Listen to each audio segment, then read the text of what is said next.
નમસ્તે વિદ્યાર્થી મિત્રો, મારું નામ Jani sir, JMB group of school Rajpipla. આજે આપણે એવી એક માહિતી મેળવવાની છે કે ભાઈ ધોરણ 10 પછી શું કરી શકાય, અને એમાં પણ સારામાં સારું જો આપણે આગળ વધવું એનો મતલબ એવો થાય કે ખૂબ વિકાસ કરવો હોય, આપણે કંઈક કરી બતાવવું હોય, આપણે મમ્મી પપ્પાને આપણે કંઈક દેખાડી દેવું હોય કે હું કોણ છું, સમાજને કંઈક બતાવવું હોય, અથવા તો આપણે પોતાનું ખુદનું કેરિયર બનાવવું હોય, અથવા તો એવું બી કહી શકાય કે આપણે આપણા દેશ માટે બી કંઈક કરી ચૂકવું હોય, તો કયું ગ્રુપ રાખી શકાય, 10 પછી શું કરી શકાય, કઈ રીતે આપણે આગળ વધીશું, કઈ જગ્યાએ જોબ મળશે, એની આપણે થોડી મસ્તી ચર્ચા કરવાની છે. જો કે આ તો બહુ વિશાળ પોઈન્ટ છે, લગભગ એવું વિચારી શકાય કે આખો દિવસ લેક્ચર લઈએ તો પણ પૂરું ન થાય. તેમ છતાં અત્યારે ટૂંકમાં આપણે આ બધી નાની નાની વાતો જરા સમજવાની છે.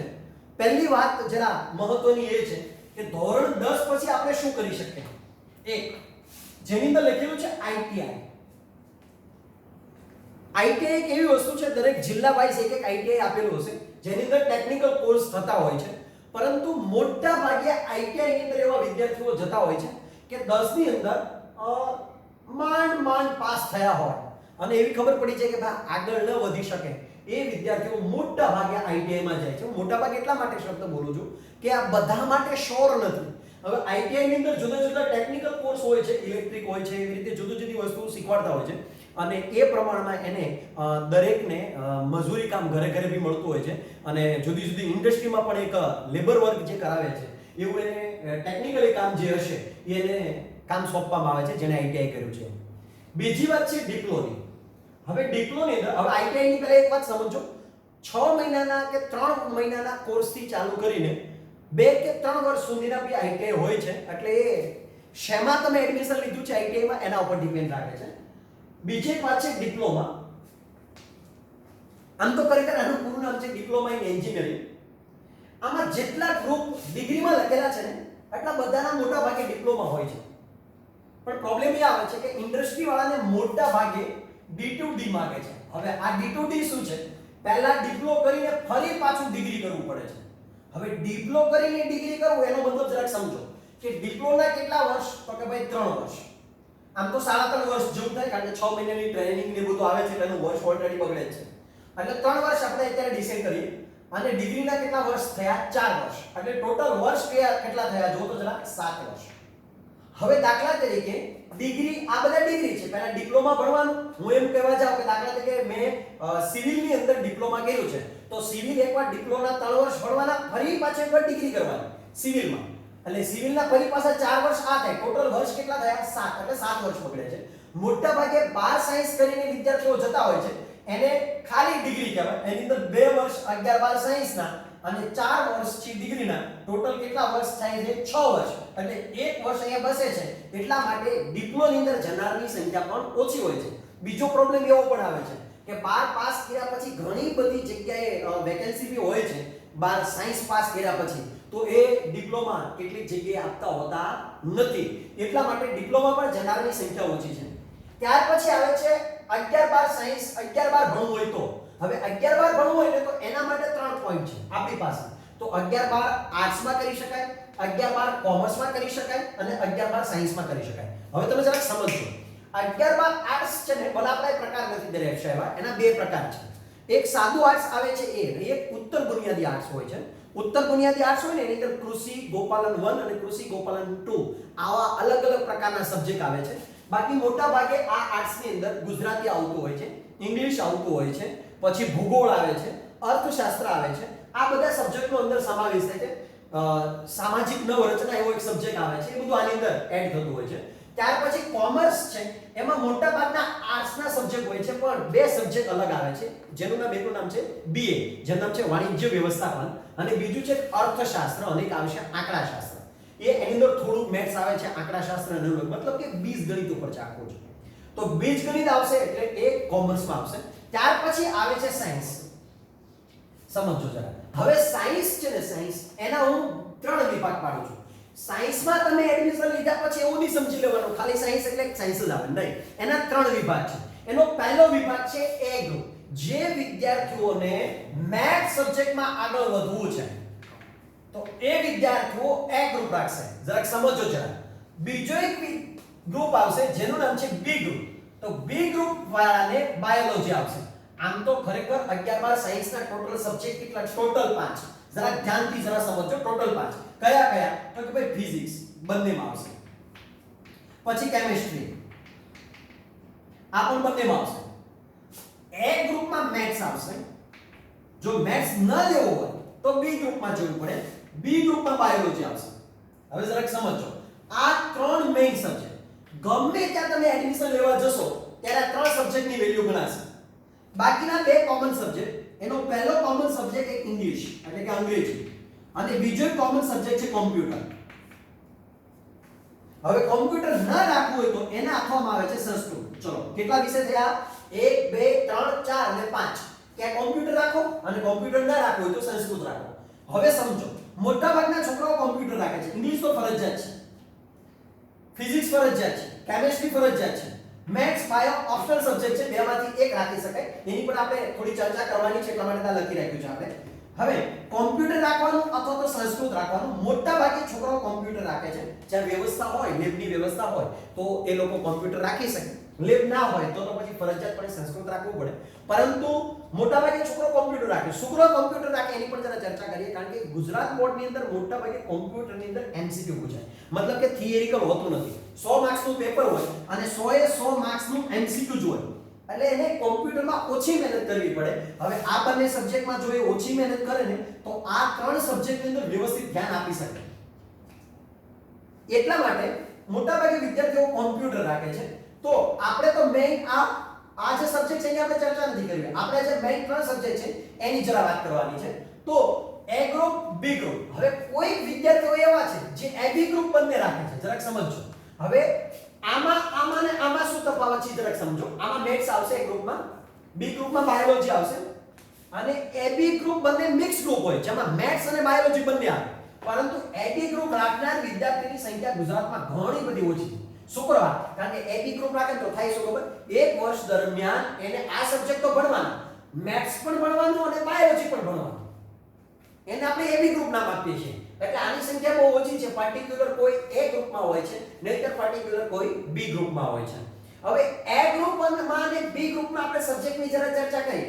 હવે એની અંદર કઈ કઈ જગ્યાએ નોકરી મળી શકે, એમાં શું આવે એની જરા ચર્ચા કરીએ. એ ગ્રુપ એટલે એન્જિનિયરિંગ. સમજો છો. હવે એન્જિનિયરિંગ કેટલા પ્રકારના હોય? તો ભાઈ મરીન એન્જિનિયરિંગ જે જહાજ બોટનું કામ કરે છે, આઈસીટી કોમ્પ્યુટરની એન્જિનિયરિંગ છે, પછી મેકાટ્રોનિક્સ. હવે જોજો આ એન્જિનિયરિંગ આ બંને આ છેલ્લા 2 વર્ષમાં ચાલુ થયેલી બ્રાન્ચ છે. વર્ષો પહેલા આ આપણે ઇન્ડિયાની અંદર હતી નહીં આ બે બ્રાન્ચ. આઉટ કન્ટ્રીની આપણે કોપી મારી છે. એટલે છેલ્લા 2-3 વર્ષથી આ બંને બ્રાન્ચ ચાલુ થઈ છે. રોબોટિક્સ. હવે તમને ખ્યાલ હોય તો બધા મિત્રોને બહુ બધી ખબર છે. મોટા ભાગના કામ રોબોટથી થવાનું ચાલુ થઈ જશે. પુણેની બાજુની અંદર પણ એક બે એવી હોટલો છે જેની અંદર જે કુકિંગનું કામ છે એ રોબોટ કરે છે. અરે જવા દો, પીરસવાનું કામ પણ રોબોટ કરે છે. ખેતીના કામ બી સારા સમૃદ્ધ દેશો છે એની અંદર ખેતીના કામ બી રોબોટ કરે છે. એટલે ભવિષ્યની અંદર 10 કે 15 વર્ષ પછીના ટાઈમની અંદર રોબોટ જ્યાં જોઈએ ત્યાં રોબોટ આવશે. એટલે રોબોટની બહુ બધી પુષ્કળ પ્રમાણમાં જરૂરિયાત ઊભી થશે. એટલે જે વિદ્યાર્થીને મેથ્સ ગમતું હોય, સમજો જરા, આનો મતલબ એ નથી કે 10માં મેથ્સ ઓછું આવડે તો આપણે 11 12 સાયન્સમાં મેથ્સ ના લેવું જોઈએ. એવું જરૂરી નથી. આપણે મહેનત કરવા સક્ષમ હોય બરાબર તો 100% એક ગ્રુપ રાખે. હું ભારપૂર્વક એ કહું છું કે જો તમે મહેનત કરવા માટે સક્ષમ હો તો આમાં કશું જ ના કરાય, ઓન્લી ખાલી સાયન્સ રખાય. હવે પ્રશ્ન થાય કે સરજી સાયન્સ તો અઘરું આવે. પેલા એ તો મેઈન સર્જા છે આપણી માટે. સાયન્સ તો બહુ અઘરું આવે. કેવો પ્રશ્ન થાય? ભાઈ બહુ અઘરું નથી હોતું. જેવી રીતે તમે આર્ટ્સ કોમર્સમાં જેટલી મહેનત કરો ને આટલી મહેનત જો સાયન્સમાં કરશો ને તો પાસ તો થઈ જ જવાય. ચલો ટકાની વાત આપણે સાઈડ ઉપર રાખીએ, પણ 100% એટલે 100% પાસ તો તમે થઈ જ જાઓ. તમે જોજો બોર્ડના રિઝલ્ટ ઘણી વખત એવું બી બનતું છે કે આર્ટ્સ કરતા સાયન્સનું બોર્ડનું રિઝલ્ટ વધારે હોય. તો ખાસ જરા સમજો, જો તમે મહેનત કરવા માટે સક્ષમ છો તો તમે સાયન્સ 100% રાખી શકો. એવું જરૂરી નથી કે 10માં ઓછા ટકા આવ્યા છે તો પછી આર્ટ્સ કોમર્સ રાખવાનું, વધારે ટકા આવ્યા છે તો સાયન્સ રાખવાનું. નો, ઇન્ટરેસ્ટ છે, મહેનત કરવા માટે આપણે સક્ષમ છીએ તો 100% તમે સાયન્સ રાખો. તો રોબોટ્સ રોબોટ્સની બહુ બધી જરૂરિયાતો ઊભી થશે એટલે રોબોટિક એન્જિનિયરિંગ બહુ સારી વસ્તુ છે. આમ તો જો કે મેકાટ્રોનિક્સ જે વિદ્યાર્થીઓ એન્જિનિયરિંગ કરે છે એને સાથે સાથે રોબોટિક્સ પણ અંદર આવી જાય છે એટલે મોટાભાગના વિદ્યાર્થીઓ મેકાટ્રોનિક્સમાં જાય છે. આ નવો જે ક્રેઝ આવ્યો છે તે. બીજું છે એરોનોટિકલ અને એરોસ્પેસ. હવે આપ સૌને ખબર હશે આપણા દાદાઓ મતલબ પપ્પાના પપ્પા સાયકલ લઈને જતા હતા. આપણા પપ્પાએ ટુ વ્હીલ યા કાર લીધી, બરાબર ને? આપણા દાદા સાયકલ લઈને જતા હતા અથવા તો ટુ વ્હીલ લઈને જતા હતા. આપણા પપ્પાએ ટુ વ્હીલ લીધી અથવા તો કાર લીધી અથવા તો બંને લીધું.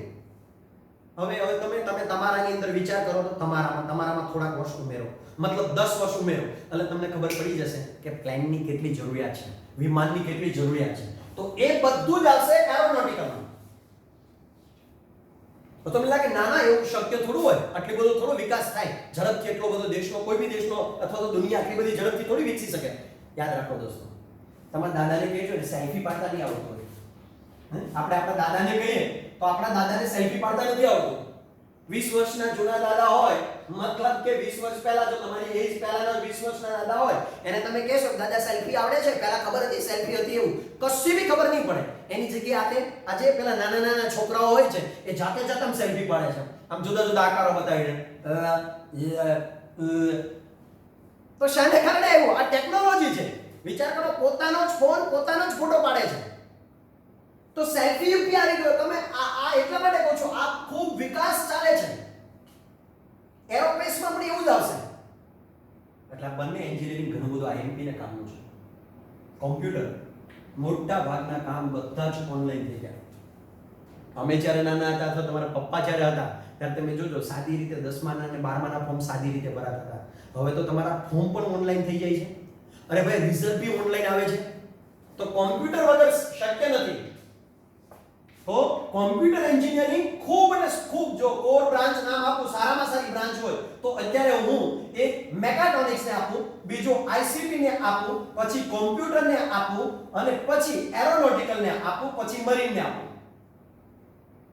પ્યોર ગવર્નમેન્ટ જોબ કરવી હોય તો સિવિલ ની અંદર બાંધકામ વિભાગ જે આવતો હોય છે એની અંદર જોબ મળતી હોય છે. પછી આઈટી આવશે, આપણું કોમ્પ્યુટર છે. કેમિકલ આવશે, જુદા જુદા કેમિકલો, જુદા જુદા કલરો જે કંઈ બને છે એ એન્જિનિયરિંગને કારણે બને છે. ડેરી સાયન્સ, એગ્રીકલ્ચર, આમ તો જો કે એગ્રીકલ્ચર છે ને પ્યોર બાયોલોજીમાં થતું હોય છે, પરંતુ એગ્રીકલ્ચરની અંદર જે ડેરી સાયન્સ આવે છે, સમજો જરા, ખાલી એગ્રીકલ્ચર તો બી ગ્રુપમાં જ થાય, પણ જે ડેરી સાયન્સ આવે છે ને એગ્રીકલ્ચરની અંદર, એની અંદર એ ગ્રુપના વિદ્યાર્થીની પસંદગી થતી હોય છે. પછી મિકેનિકલ,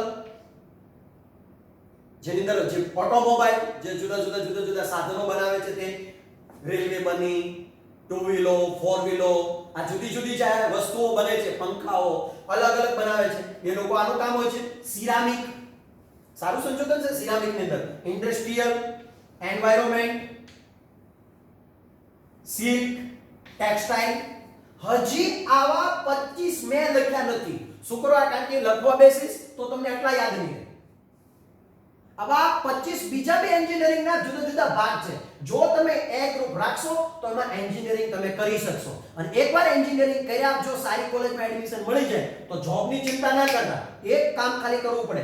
અત્યારે 11-12 માં એક સારી મહેનત કરવી પડે. સારી મહેનત કરવાથી પહેલી સારી સ્કૂલ પસંદ કરવી પડે. 11-12 ની સારી સ્કૂલ જો પસંદ થાય તો એ તમને સારી મહેનત કરાવડાવે. સારી મહેનત કરાવડાવે સારા ટકા આવે, અને સારા ટકા આવે તો સારી કોલેજની અંદર એડમિશન મળે, અને સારી કોલેજમાં જો એકવાર એડમિશન મળી જાય તો પ્લેસમેન્ટ તમને ત્યાં મળી જાય. મતલબ કે જોબ તમને કોલેજની અંદર તમારું લાસ્ટ યર પૂરું થાય ત્યાં સુધી તમને જોબ તૈયાર હોય. એટલે એ ગ્રુપ ઘણું બધું ઉપયોગી છે અને ખરેખર એ ગ્રુપ રાખવું જોઈએ. યદિ જો વિદ્યાર્થીના મનમાં એવું થયું કે સરજી મને મેથ્સમાં બહુ ઇન્ટરેસ્ટ નથી આવડતું, એમ નહીં, મને ઇન્ટરેસ્ટ ઓછો છે, તો પછી તમે રાખી શકો છો બાયોલોજી, મતલબ કે બી ગ્રુપ. તો હવે બી ગ્રુપમાં શું આવશે? બી ગ્રુપ મોટા ભાગના છોકરાઓ હોશિયાર વિદ્યાર્થીઓ રાખતા હોય તો એ માત્ર ને માત્ર એટલા માટે રાખતા હોય કે સર મારે એમબીબીએસ બનવું છે, મારે ડોક્ટર બનવું છે. પણ એક વાત ધ્યાનથી જરાક સમજો, જો એની તમારે કોર લેવલની એન્જિનિયરિંગ કોલેજમાં એડમિશન જોતું હોય, જેને કહેવાય આઈઆઈટી, એની અંદર JEE ની એક્ઝામ આવે. આ JEE ની અંદર ધોરણ 11 અને ધોરણ 12 સાયન્સનું પૂછાય. એટલી બધી હાર્ડ નથી આવતી. દર વર્ષે આપણા 4-5 વિદ્યાર્થીઓ સિલેક્ટ થઈ જાય છે. એટલે આટલી બધી હાર્ડ નથી આવતી, નોર્મલ આવે છે, પણ સતત મહેનત કરવી પડે.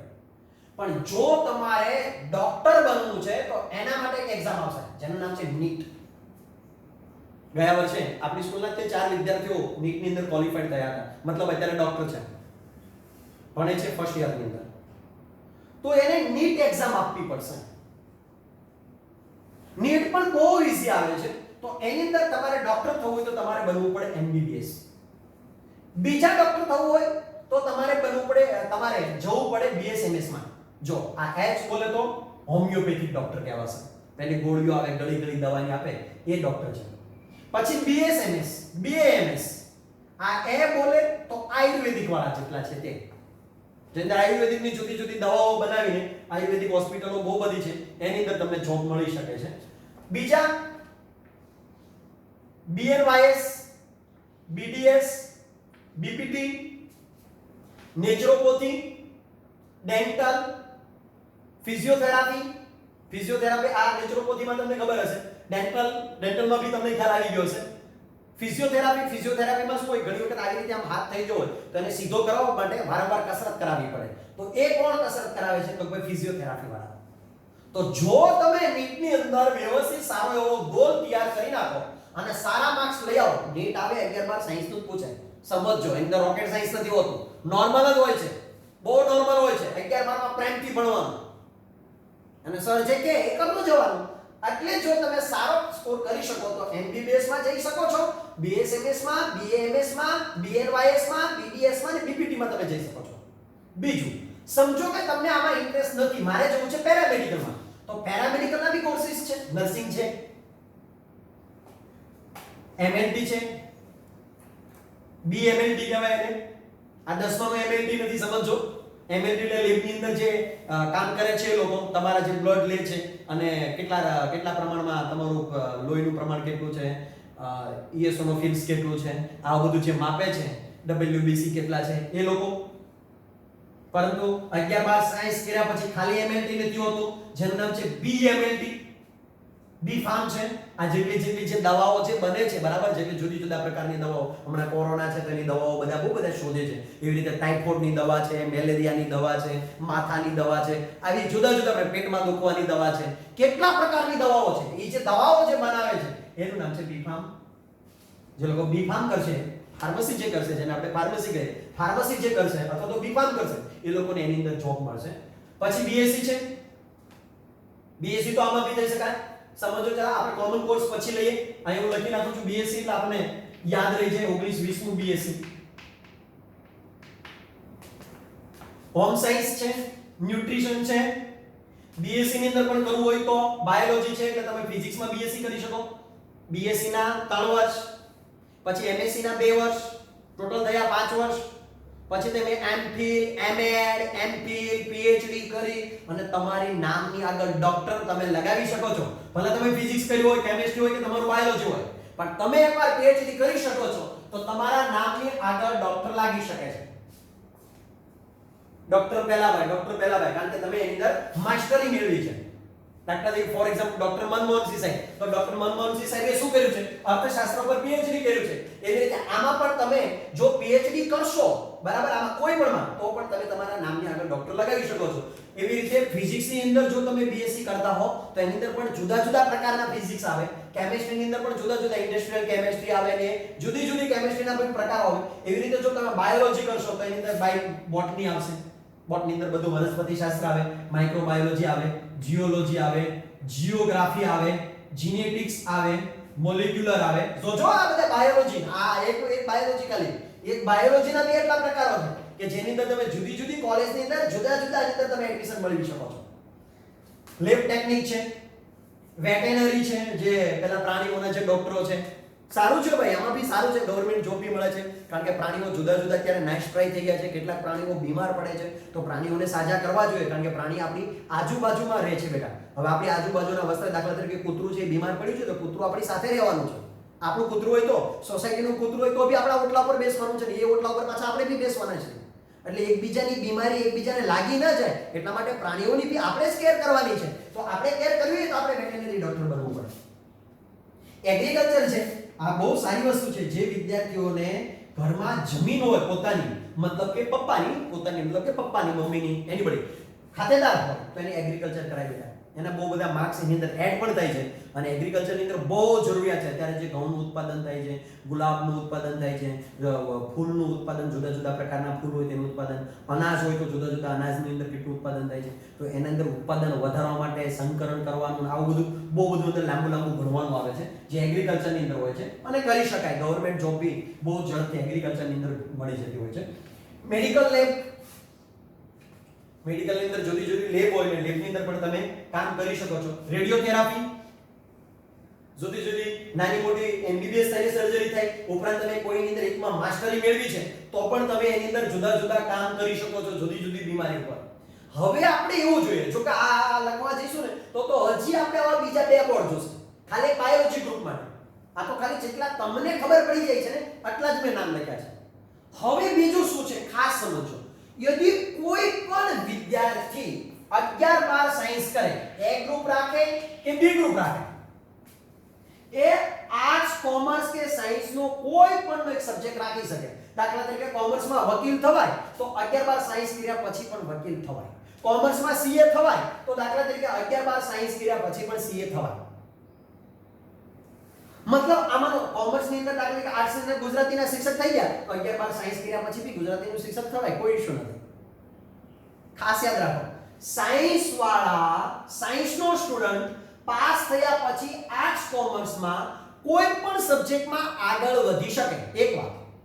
પરંતુ આર્ટ્સ કોમર્સ વાળો આવું કંઈ પણ રાખી ના શકે. આનો મતલબ તો એ થયો કે સાયન્સમાં જનારની સંખ્યા ઓછી, ફરી પાછું સાયન્સની અંદર એવી વ્યવસ્થા છે કે આર્ટ્સ કોમર્સ વાળો પાસ કર્યા પછી આમાં આવી શકશે નહીં. આ લોકો બધામાં જઈ શકશે. આ લોકો એ ગ્રુપ, બી ગ્રુપ ગમે તે હોય, આ બધું જ કરી શકે. ઉપરાંત આર્ટ્સ કોમર્સ નો બી કોઈ પણ સબ્જેક્ટ રાખી શકે. એને કોલેજમાં એ સબ્જેક્ટ ઉપર આગળ વધવું હોય તો, ઇંગ્લિશ ઉપર આગળ વધવું છે તો એ રાખી શકે છે ઇંગ્લિશ ઉપર.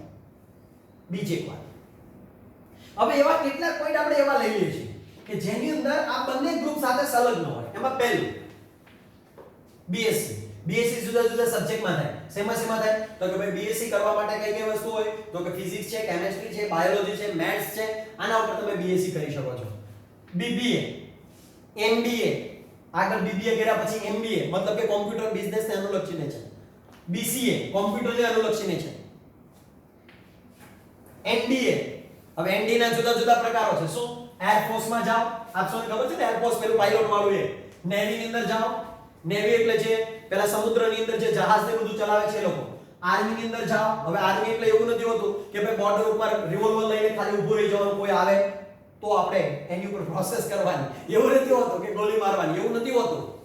આર્મી ની અંદર બહુ જુદા જુદા પ્રકારના, આર્મીનો ડોક્ટર બી અલગ આવે, આર્મીના વાહન ચલાવવા વાળા અલગ આવે, આપણા સૈનિકો બી અલગ આવે, એની મેડિસિન પહોંચાડવા વાળા, એના ફૂડ્સ માટે, એ બધી વ્યવસ્થા અલગ અલગ હોય. એની અંદર પણ જોબ મળે છે. ત્યાર પછી એરફોર્સ તો આપણે આવી ગયું છે ઉપર, એટલા માટે આપણે લઈ લીધું છે. બીજું રેલવેની અંદર જોબ મળે. તમે આમાંનું કોઈ પણ વસ્તુ કરશો અને પછી તમે એક રેલવેની એક્ઝામ આવે, પર્ટિક્યુલર એક્ઝામ, એ રેલવેની અંદર એક્ઝામ આપશો તો તમને એની અંદર જોબ મળશે.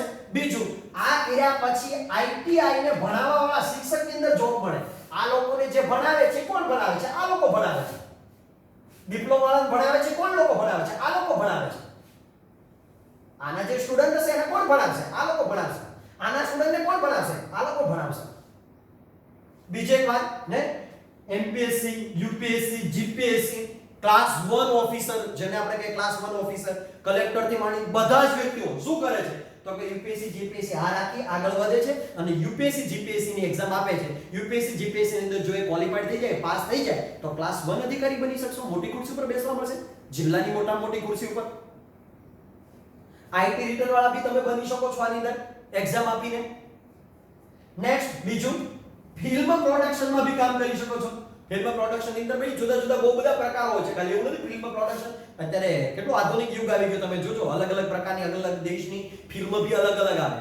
આપણા ગુજરાતીના પિક્ચરો તમે જોવા જશો તો એ પણ અલગ છે, મૂવી જોવા જશો તો એ બી અલગ છે. અલગ અલગ પ્રકારના મૂવી આવે છે. એ કોણ જોઈન કરે છે, એ કોણ વિડિયો બનાવે છે? એ બધા જ વિડિયો ફિલ્મ પ્રોડક્શન વાળા બનાવે. અને ફિલ્મ પ્રોડક્શન 11-12 સાયન્સ કર્યા પછી ફિલ્મ પ્રોડક્શનમાં તમે કોઈ કોલેજ સિલેક્ટ કરીને એની અંદર તમે એડમિશન મેળવી શકો છો. હોટલ મેનેજમેન્ટ છે, મોટી મોટી એવી હોટલો છે, એનું મેનેજમેન્ટ કરવા માટે બી તમને જોબ મળી શકે છે. અરે ભાઈ મસ્ત વાત છે, પાયલોટ જરૂર થશે, જરૂરિયાત ઊભી થશે. મેં હમણાં તમને કીધું એ પ્રમાણે એરોનોટિકલની બહુ બધી જરૂરિયાતો ઊભી થશે, પાયલોટની બહુ બધી જરૂરિયાતો ઊભી થશે, કારણ કે થોડાક ટાઈમ પછી પાયલોટની ખૂબ વધારે જરૂર છે.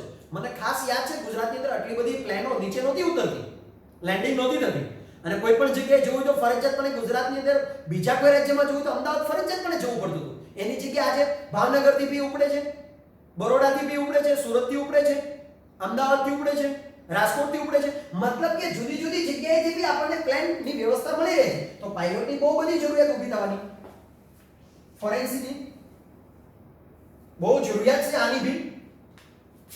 ફિશ માટે અલગ અલગ ફિશરીઝ, અલગ અલગ વ્યવસ્થા છે. ફૂડ્સ એન્ડ પોઈઝનિંગ, ફૂડ્સથી કારણે કેટલી બધી બીમારીઓ થાય છે, એ રોકવા માટે બી એન્જિનિયરોની જરૂર છે, રોકવા માટે બી બાયોલોજી ગ્રુપ વાળાની જરૂર છે. ફાયર, આગ લાગે ત્યારે સેફટી માટે.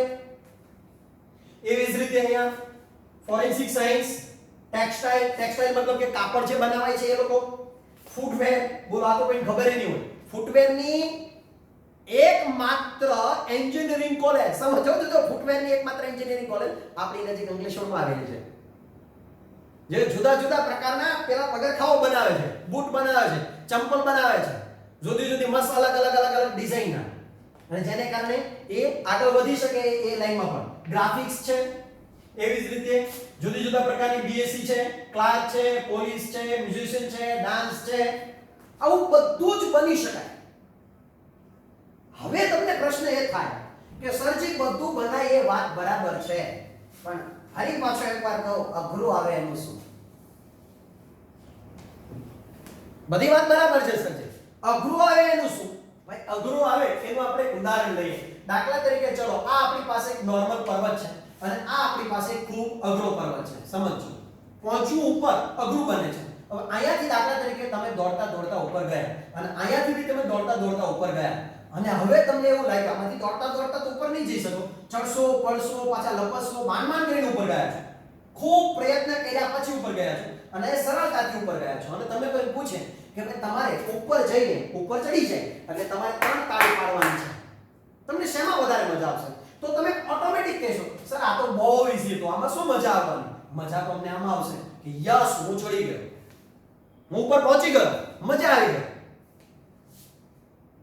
શું કરવાનું? અઘરું છે. બીજી એક વસ્તુ એ બી કહું, આમાં દાખલા તરીકે 1 લાખ વ્યક્તિ ચડવાનું ચાલુ કરશે ને તો બહુ બધા ઉપર ચડી જશે, અને આમાં 1 લાખ વ્યક્તિ ચડવાનું ચાલુ કરશે ને તો 50,000 તો જોઈને પાછા આવતા રહેશે કે રહેવા દે ભાઈ નથી ચડવું, અને તમારી કોમ્પિટિશનમાં ખાલી 50,000 જ બચે, અડધા જ. અને કેટલી બધી સ્પેસ છે, જો સમજો જગ્યા કેટલી બધી છે.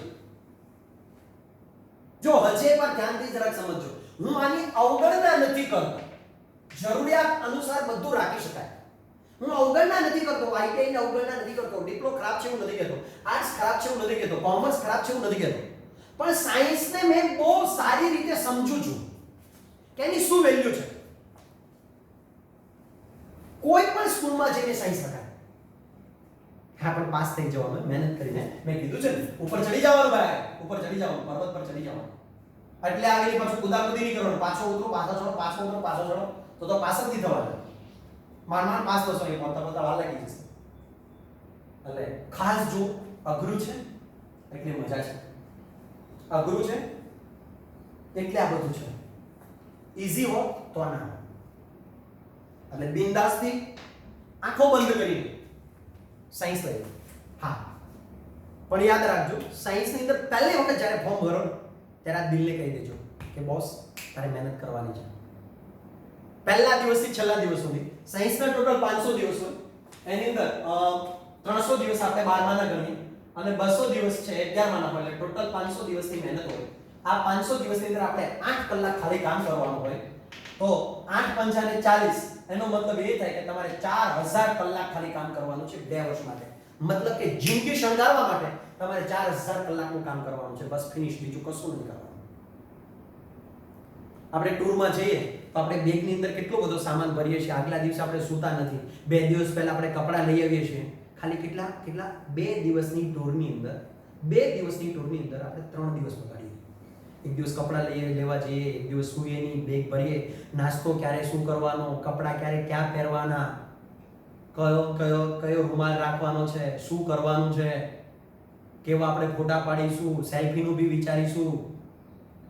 2 દિવસના ટૂરમાં આપણે 3 દિવસ તો બધું ભેગું કરવા માટે ટ્રાય કરીએ. તો મિત્રો આ જિંદગીની ટૂર છે. આ જિંદગીની ટૂરની અંદર 4000 કલાક આપવી જ પડે બહાર. આ લાઈફની ટૂર છે. અને બીજી એક બહુ સરસ વાત તમને કહી દઉં, સમજો જરા. કશું જ ના થાય. દાખલા તરીકે તમે 11-12 સાયન્સ કરીને તમે માત્ર બીએસસી કરી નાખો, તો તમે એક સારા પપ્પા તો બની શકશો, એક સારી માતા બની શકશો, એક સારી દાદીમાં બની શકશો, એક સારા દાદા બની શકશો. શું કરો ખબર? કારણ કે તમે તમારી આવનારી પેઢીને તમે મેથ્સ સાયન્સ શીખવાડી શકશો. આવનારો યુગ મેથ્સ અને સાયન્સનો છે, આવનારો યુગ સાયન્સનો છે, આવનારો યુગ ટેકનોલોજીનો છે. તો ટેકનોલોજીમાં તમે તમારા સંતાનને જો આગળ વધારવા માટે ટ્રાય કરશો, તો 100% તમારે ફરજિયાતપણે અત્યારે સાયન્સ રાખવું પડશે. હું હજે પણ કહું છું, આ લોકોને અવગણના નથી કરતો, પણ 100% ના વખાણ એટલા માટે કરું છું કે ખરેખર રિયલમાં આ બેસ્ટ છે. રિયલમાં એ બેસ્ટ છે. વધારે માહિતી માટે ફરી પાછો એક વખત કહું છું, આમાં કોઈ પણ પ્રકારનો કોલેજનો પ્રોબ્લેમ હોય અથવા તો કંઈ પણ આ અનુલક્ષીને કંઈ પૂછવું હોય, આ તો બહુ મોટો મુદ્દો છે. લગભગ આપણે એક આખો દિવસ સેમિનાર લઈએ તો પણ આ પૂરો ન થાય એવો મુદ્દો છે. પણ આપણે એકદમ નાની વાતો એકદમ ફટાફટ પતાવીને આપણે રજૂ કરેલી છે. કોઈ પણ કંઈ પણ પ્રોબ્લેમ હોય તો ખાલી એક નંબર નોટ કરી લો. તમે મને બિંદાસથી ફોન કરી શકો છો.